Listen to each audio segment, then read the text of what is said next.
About 3:45, there was an Amtrak train traveling northbound on the tracks. It was a Ford Taurus with a 34-year-old female driver, 2 children, aged 6 and 9, in the vehicle, leaving a private residence area, crossing the tracks eastbound. Apparently failed to observe the train approaching, pulled out in front of the train. They were struck.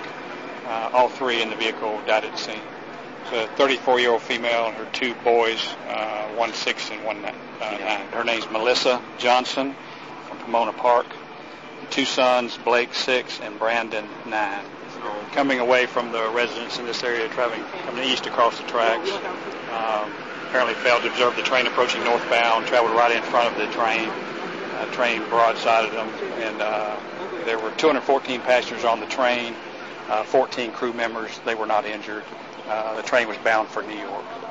Yeah, the vehicle was knocked northward down the tracks. Imagine it was a very violent collision, and the train continued on about 1,900 feet before it stopped. It took a while for it to stop, but it was a very violent collision, and all 3 died upon impact.